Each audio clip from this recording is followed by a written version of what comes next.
Class 9th history की book का chapter 4 forest society and colonialism का लास्ट पार्ट, और इसमें हम लोग देखेंगे फॉरेस्ट ट्रांसफॉर्मेशंस इन जावा। इससे पहले हम लोग 3 वीडियो बना चुके हैं और उसमें हमने इससे आगे का चैप्टर, इससे पहले जो था चैप्टर में, वो कवर किया है। तो जावा क्या है? जावा एक आइलैंड है इंडोनेशिया में। तो जिस तरीके से अंग्रेज़ों ने इंडिया में हमारे जो आदिवासी हैं उन पर अत्याचार किया था, इसी तरीके से जो डच हैं, जैसे अंग्रेज़ जो हैं वो कहाँ पर रहते हैं? इंग्लैंड में रहते हैं। इसी तरीके से डच नेदरलैंड्स में रहते हैं। सारे यूरोपियन नेशंस हैं जिन्होंने पूरी दुनिया पर एक तरह से कब्जा कर रखा था, गुलाम बना रखा था। तो जावा जो है वो अब काफ़ी ज़्यादा फेमस है, किस लिए? क्योंकि वो राइस प्रोड्यूस करता है, मतलब as a rice producing nation अब जावा काफ़ी ज़्यादा फेमस है। बट कॉलोनियल पावर जो थी इंडोनेशिया में वो डच थी। पहले ना वहाँ पर जावा में बहुत सारे क्या होते थे? जंगल होते थे, पेड़ होते थे। डच ने सारे के सारे जंगल काटे और उस पर प्लांटेशन स्टार्ट कर दी।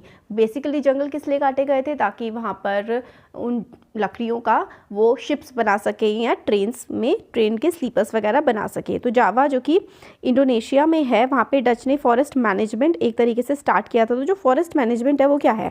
फॉरेस्ट मैनेजमेंट में इन्होंने बहुत सारे ज़्यादा पेड़ काटे और फिर शिप्स वगैरह बनाने के लिए, और पॉपुलेशन उस समय 1600 में जावा की थी 3.4 मिलियन, और जिसमें काफ़ी सारे विलेजेस थे जो कि काफ़ी फर्टाइल प्लेस थे।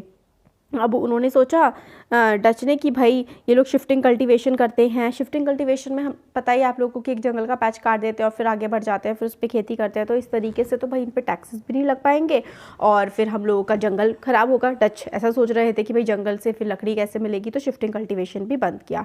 फिर the wood cutters of Java, तो जावा की कुछ वुड कटर्स थे जो थे कलंगास। कलंगास एक काफ़ी स्किल्ड फॉरेस्ट कटर्स हैं, मतलब कलंगा एक कम्युनिटी है जो काफ़ी अच्छे से जिनको पेड़ों को काटना या फिर लकड़ी काटना आता है, शिफ्टिंग कल्टीवेशन किया करते थे। 1755 में एक माताराम किंगडम थी जावा में, वो उसका बंटवारा हो गया माताराम किंगडम का। इसमें 6000 कलंग फैमिलीज थी जिनको इक्वली आधा आधा बांट लिया गया।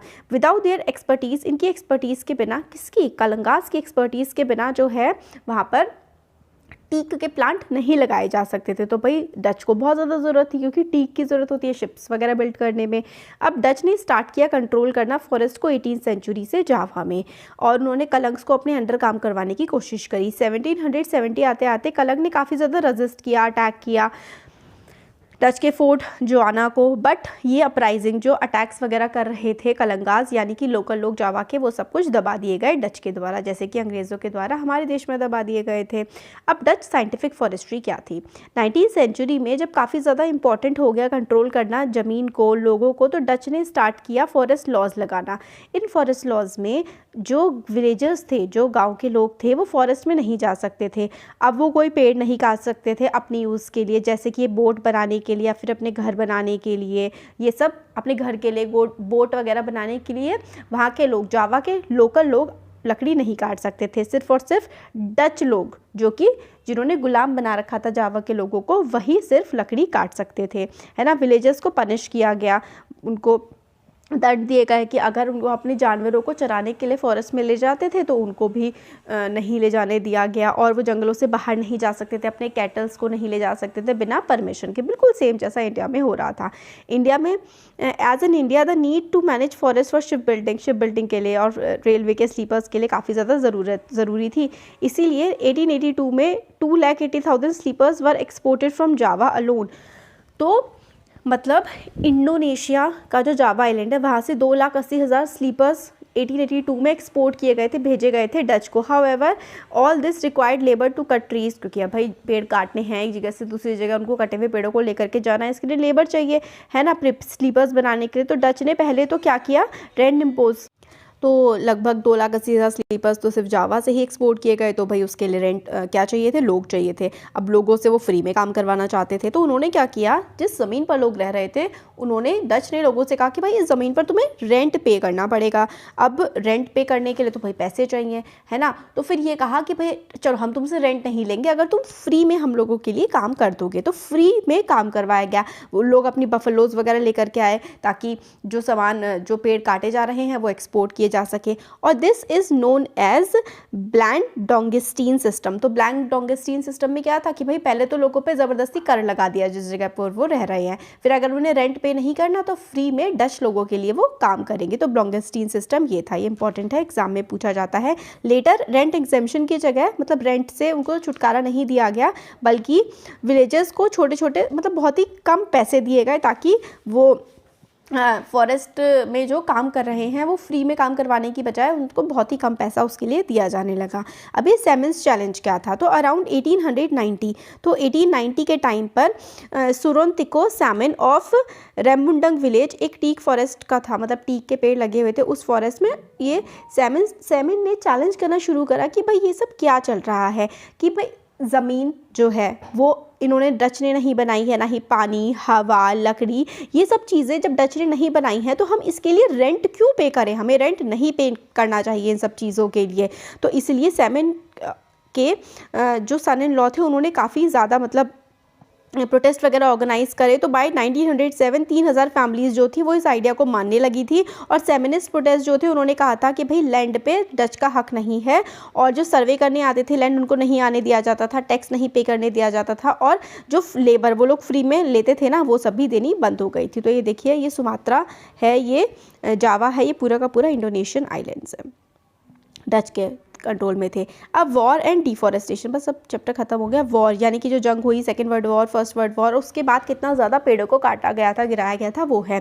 तो फर्स्ट वर्ल्ड वॉर और सेकेंड वर्ल्ड वॉर जो थे वो उनका काफ़ी ख़राब इम्पैक्ट पड़ा था फॉरेस्ट में। इंडिया पे भी बहुत ज़्यादा मतलब इंडिया में भी काफ़ी ज़्यादा पेड़ काटे गए थे फॉरेस्ट डिपार्टमेंट फ्रीली, मतलब क्योंकि अंग्रेज़ लड़ाई कर रहे थे, उनको लकड़ी की बहुत ज़्यादा ज़रूरत थी, तो खूब पेड़ काटे गए थे। और जब जापानीज़ का ऑक्यूपेशन हो गया था इंडोनेशिया में भी, जब डच जो है पहले डच थे, फिर जब जापानीज़ ने डच को हरा दिया था इंडोनेशिया में, तो डच को वहाँ से भागना पड़ा था। तो डच ने स्क्रॉच्ड अर्थ पॉलिसी अपनाई थी। तो देखिए, स्क्रॉच्ड अर्थ पॉलिसी में क्या होता है कि अगर आप हार गए हैं और आपको उस ज़मीन को छोड़ के जाना पड़ रहा है, तो वो ज़मीन पूरी की पूरी बर्बाद कर दो, ताकि जो वहाँ पे जो जीते हैं वो आए, उनको कुछ मिले ही ना। ये रशिया यूज़ किया करता था कि जैसे कि मान लीजिए कोई गाँव वो हार गए हैं, तो वो ना उस गाँव के कुओं में जहर डाल देते थे और गाँव के गाँव जला दिया करते थे। इसी तरीके से इन्होंने भी यही किया डच ने, कि जो सॉमिल्स थी जिससे लकड़ी बन रही थी उसको डिस्ट्रॉय कर दिया। बहुत ज़्यादा जंगल के जंगल इन्होंने क्या करे, जला दिए, ताकि जापानीज़ के हाथों में कुछ लगे ही ना। डच ने भी यही किया। रशिया का तो मैंने आपको एग्जाम्पल दिया है बस, बाकी जो ये काम स्क्रॉच्ड अर्थ पॉलिसी फॉलो की गई थी इंडोनेशिया में डच के द्वारा, इन्होंने जंगल के जंगल जला दिए थे। तो काफ़ी सारे विलेजर्स को ये अपॉर्चुनिटी मिली कि भाई अब जंगल जल गए हैं तो अब हम क्या करें, अब हम वहाँ पे खेती करना शुरू कर दें। तो इंडोनेशिया के फॉरेस्ट काफ़ी ज़्यादा जल गए और वहाँ पे खेती की जाने लगी। इंडिया में भी एग्रीकल्चरल लैंड काफ़ी ज़्यादा फैला, क्योंकि बहुत ज़्यादा पेड़ काटे गए, तो अब वहाँ पे जो पेड़ कट गए अब क्या होगा, वहाँ पे खेती शुरू हो गई थी इंडिया में भी। अब न्यू डेवलपमेंट्स इन फॉरेस्ट्री में नए डेवलपमेंट आए। 1980s के टाइम पे गवर्नमेंट जो थी एशिया में, अफ्रीका में, उन्होंने साइंटिफिक फॉरेस्ट्री को करना शुरू किया। तो उसमें क्या हुआ, पर काफ़ी सारी दिक्कतें हुई। Conservation of forest rather than collecting timber has become a more important goal.